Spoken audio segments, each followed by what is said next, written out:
Coming to you live from an undisclosed location. Here is your host, the one and only Flint Rasmussen. Well, it's another week, another $1.50. Welcome to another episode of According to Flint. And my name is Flint, and I'm the only one in this studio that doesn't have a scuzzy beard. It must be autumn in Montana. My guys, Logan and Bo here. Logan, who's, 22, 23, always has had a beard since he was 12. And then Bo shows up today, and as my dad used to say, I don't know if I can say this on here, but he looks a little bit like the armpit of a 14-year-old girl. I'm not sure. But welcome to the big studio and the big show. Glad to have you along. Coming off a big weekend in Music City, Nashville, Tennessee. Headed to Austin, Texas this week. I can't say anything bad about Austin. Austin is weird. And that's their deal. Isn't that a thing? Keep Austin weird, and Portland and Missoula, and they're all kind of on the same deal. So actually a new arena there in Austin. So anxious to be going there. Austin, of course, home of the University of Texas Longhorns. Can't say if I'm not a fan of Texas. I wouldn't say I'm a huge fan, but hoping to see some friends down there affiliated with the old Texas Longhorns and make some new friends. But speaking of friends, joining me coming up after the break, my friend Casey Lane with Teton Ridge, Arizona Ridge Riders. The Arizona Ridge Riders with a nice charity contribution system they have every week. We will talk about that. It's called Every Second Counts. Casey going to fill us in on that. Casey, a former employee or executive, whatever. We're all executives, right? At PBR. So we've known Casey a very long time. So looking forward to have him. Home cities make a difference in the team competition. We saw it in Kansas City. We've been Cheyenne, Kansas City, Anaheim, then Nashville. When we're in a city that is the home base of a team, we see a difference in energy and the fun we have in selling the product because there truly is a home crowd. Kansas City might have won that in the energy department. Saturday night, Nashville, it's pretty wild there anyway, but it gives us a little something more to sell. And great job to the Nashville fans for showing up and showing out. And thanks to people that you never know who shows up in Nashville. Former NFL quarterback Jay Cutler was there. Real tall guy, cute kids, and real friendly. Actually, he was fine. I joke. Miranda Lambert making an appearance. Did not see her, but I know she probably saw me. So you just never know in Nashville who shows up. So always a fun time. But the rest of the way now, as we go forward, Austin, Winston-Salem, North Carolina, then we get into Oklahoma City, down through the end of the year. We are in base cities, home cities of those teams. It makes it just a little more fun for all of us. Speaking of Austin, the Austin Gamblers, I like what they're doing. Coach Michael Gaffney never really has the same lineup ever. Maybe, we kind of poked at him a little for that for a while. And now all of a sudden they've won 7-8 games in a row. So maybe he's on to something. It is just bull riding. So maybe all of the who you put first, who you put in the lineup, maybe we overthink that. Maybe Michael Gaffney, I know he's a smart guy and very competitive, but maybe just change the lineup every game. They just keep winning. So he must be on to something there. So team standings, actually, let's take a look. Team standings for the season, there they are, the Austin Gamblers 7-3, as are the Missouri Thunder. Missouri Thunder, too, what a good energy with Ross Coleman and Luke Snyder. Arizona, we'll talk to Casey Lane about those guys. Carolina, they were my favorites. I still really like that team. They bucked off a bunch of bulls maybe they shouldn't have lately. Again, it's bull riding. We can pick them, we can assign them, but they still got to ride them. And then down the line, Kansas City, those young guys doing pretty well. Bob Mitchell, Marcus Mass, good job. Nashville, that's the one I thought I don't know who I thought would be better, but Nashville, Texas, and then down there at the bottom, Oklahoma. So those three bottom teams, struggling a little bit. So we'll see if Austin can keep it rolling. But you know me, I like the individual who's going to be the MVP. That's kind of, I like to keep track of that. Big shocker in the standings once again this week. Surprise. Jose Vitor Lemmy, if you look at the difference in points, he is, now my simple math here tells me, he's 3 bulls ahead in right. Unless he was 130 points on each bull. 3 bulls ahead, and chances are slim there, of Dalen Swearingen. Look, top 2 picks, top 2 guys. Luciano De Castro, number 1 pick. Cody Jesus is thriving because you can assign bulls, and on the right kind of bulls, that guy's a star. Who's not on there that maybe should be? Well, for one, Marcus Mast. Who the hell would ever thought he'd have been on there? And I mean that as a compliment, Marcus from Indiana.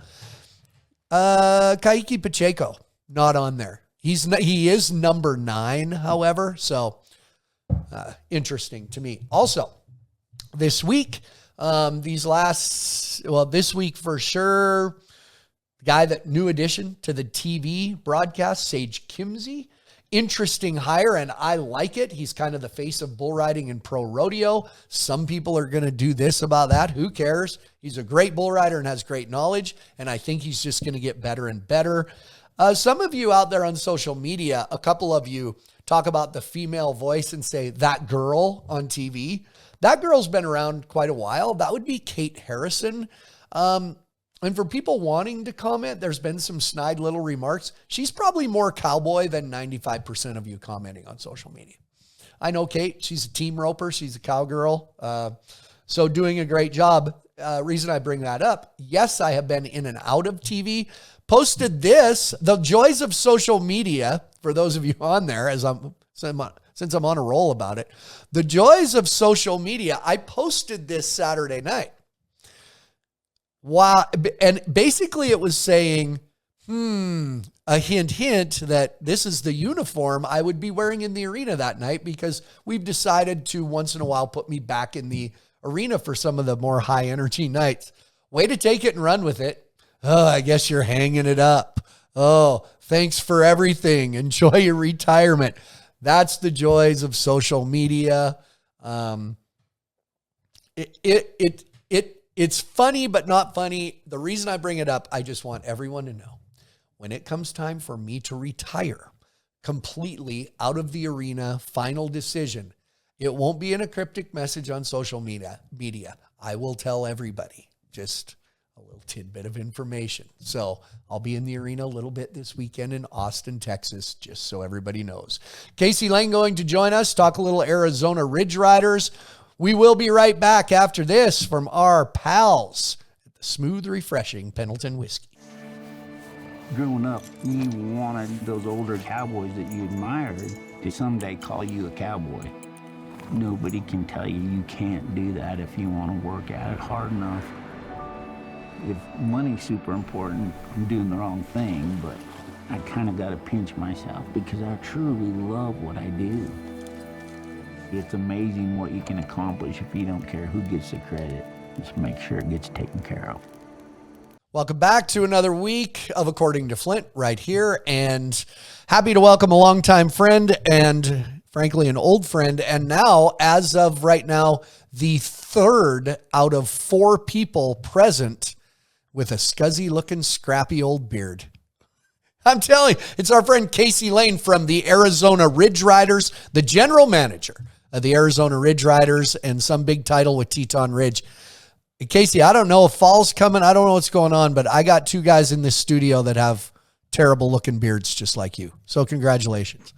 Well, I was going to shave it on Sunday because we had a losing streak, and then we won on Saturday. So now I'm afraid to shave it. Yeah, don't stick with it. I'm not sure what to do. Yeah, stick with it. It's been a long time coming. You know, I'm one of those guys that doesn't grow a lot of facial hair, so I finally have something, so I really want to hang on to it as much as I can. You get a win, a pretty good weekend in Nashville. You guys have a team that's done well. You're right up there with the top teams.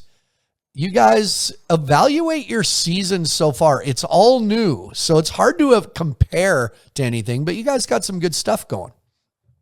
Yeah, I think, we tried to build our team to cover a lot of bulls, and we've ridden more bulls than anybody else.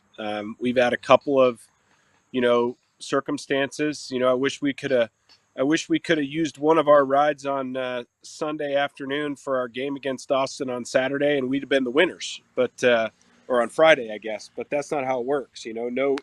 No baseball team gets to store up their runs from one game and use them in the next one, so to speak. So we've ridden more bulls than everybody else, and I believe that is going to pay dividends in the long run. That's going to come back around, and that's kind of how we built it. I think you're right. That as you say that, I think that's a statistic. That's my job from here on out. I need to keep track of the number of total bulls, and I've done it for some TV work. Total bulls that you have ridden and teams have ridden, because that will eventually catch up.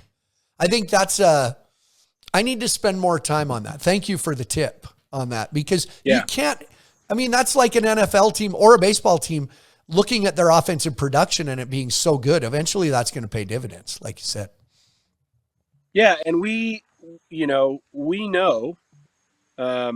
with some of these guys, if you're going to beat a team that's got a heavy hitter in the cleanup spot, like a Jose or a Dalen, you're going to have more scores on the board when you get to that last bull, or you're going to have a tough time beating them. Yeah. Yeah. Go ahead and put Jose Vitor Leme in a must ride situation. It turns out good for him a lot, but not for the opposing team. Hey, tell me about you guys. You guys are kind of the one team, as far as I know, that have chosen to give back to the communities where we are doing shows. Tell me if I got the name of it right. The Every Second Counts is your charity. Tell us what you guys are doing there.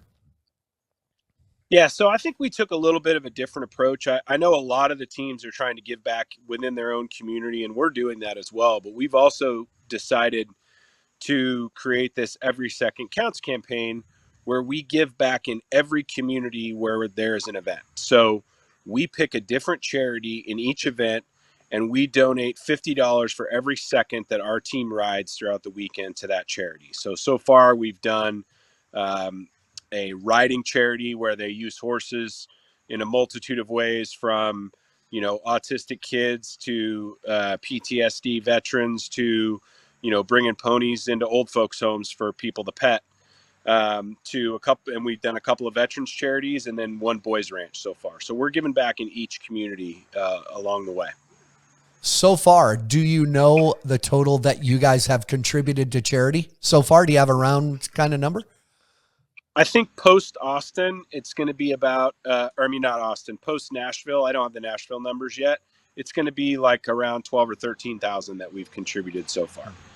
Well, that's admirable. And that all of this, Ridge Riders is a name tied to Teton Ridge, and Teton Ridge has been a name that we have seen on a lot of things, from the American. I saw something earlier this week that there's going to be a big event in accordance with the American Teton Ridge is bringing with every discipline of horses.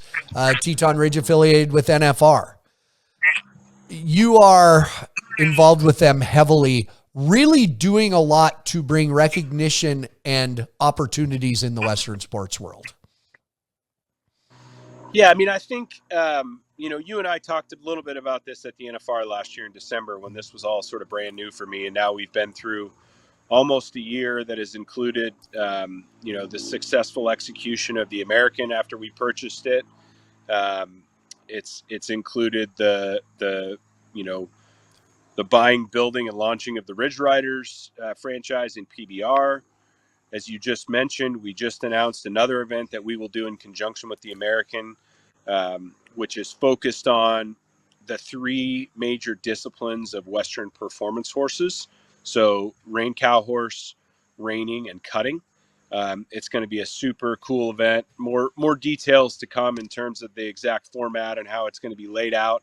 But it's going to bring the best, just like the American has, the very best talent from that world into one place on one day, and try to create something that that can transcend their little piece of the universe and broaden the reach of their sports. Teton Ridge at its core is a fan-centric media company that intends to be sort of a portal to the West.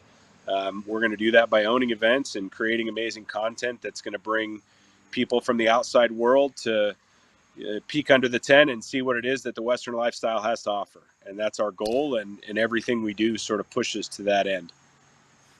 We want people to see our Western sports world, but when something happens, we've discussed this a little bit too, but when that happens, we really don't want them in there sometimes. Not when I say we, our world. There's always skepticism. Oh, it's this.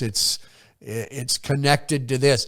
Skepticism, however, in the Western sports world, rodeo, bull riding, when somebody comes in and does big things, skepticism often justified by past experiences with people who talk about it and don't always follow through. So far, so good with Teton Ridge. Has that tone changed to you guys from the quote unquote rodeo world? Yeah, I think it has a little bit. I mean, as you mentioned, a healthy amount of skepticism is number one. It's as endemic as the cowboy hat is to our world, right? I mean, our lifestyle has sort of always been that way. They've always sort of looked at people and made sure that the goals were correct, that their intentions were correct. And look, we're going to make people uncomfortable just by the fact that, we're trying to do things differently. And in this world, not everybody is interested in change. And like you mentioned in the beginning of the question here, everybody wants new money and for their favorite athletes or for the discipline that they participate in. Everybody wants, more television. Everybody wants mainstream advertisers. But we're not always willing to, take the constructive criticism and some of the change that needs to go along with that. Yeah. Well, that's interesting to me. And I want you to know before I let you go, I grew up in Teton County in Montana. I have spent a lot of time on an actual Teton Ridge. So I think there's a natural fit there.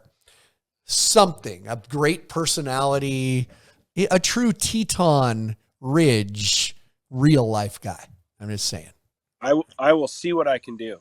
I will see what I can do. See what I can do. You know how many times I've used that when I hang up the phone, I never see what I can do, ever.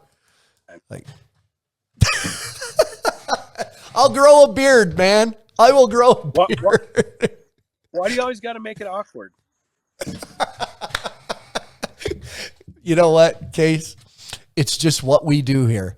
We just make it awkward. That's all. I feel like Teton County, that's pretty far south in Montana for you. No, that's north. No, that's Shoto. That's up there, north central Montana. Yeah. Oh, it is. Okay. Yeah. No, you're thinking. Yeah. I guess I think of the Tetons, which are in Wyoming. Yeah. Nope. Yeah. So, well, listen, buddy. We appreciate what you're doing. The Arizona Ridge Riders are they're rolling. Good bunch of guys. Keep up the great work with the charity work with Teton Ridge. Everything you're doing, I'm with you. We'll keep an eye on you. Okay. All right. Thanks, Flint. I appreciate it. You bet. Casey Lane, General Manager, Arizona Ridge Riders. We'll wrap it up right after this. As rural Americans, we have a unique understanding of and connection to the land. Whether we ranch, farm, log, or simply recreate, what we do today determines our tomorrow. As stewards of the land, it's our duty to ensure that our children and grandchildren can enjoy the outdoors in a similar manner that was afforded us. Join the Rocky Mountain Elk Foundation and ensure the future of elk, other wildlife, their habitat, and our hunting heritage. Visit rmef.org today. We had the Arizona Ridge Riders. Casey Lane with Arizona Ridge Riders. See the elk in that commercial in Montana? Those are big old Montana Ridge runners right there. Smell it. You can start to smell it in the air.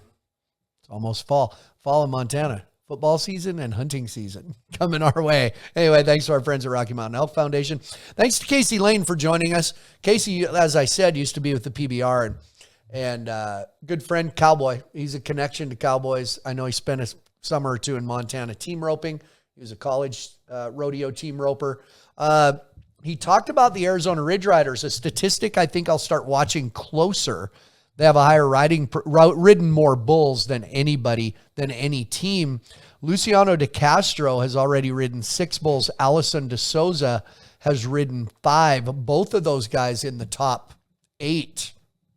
They're both, I think they're in the top 5 as far as that MVP race. I still think Jose Vitor Leme, it's his to lose, but that's a good statistic to watch. Remember, with the teams, it comes down to there's been some guys, some teams, they ride 1 bull, the other team rides 0. It's still a win for them, and it's just a win in the team competition. So I know some people would say, well, that's not fair. And as I like to say, fairs are for pigs with ribbons. That's a fair. To me, just coming from Nashville, and I wanted to share my thoughts. I like to share my thoughts about different cities, and I've always loved Nashville. So, this picture of Broadway, I took that picture at about 10:45 a.m. on either Friday or Saturday morning in Nashville. The heart of the city of Nashville really is country music, and the heart of that city is still country music. It's always, as I said last week, it's always a festival type atmosphere, a real electric atmosphere wherever you are in that city. And that includes right as I took that picture over my right shoulder, across the street, Bridgestone Arena sits at the head of Broadway. So it's a really good feel.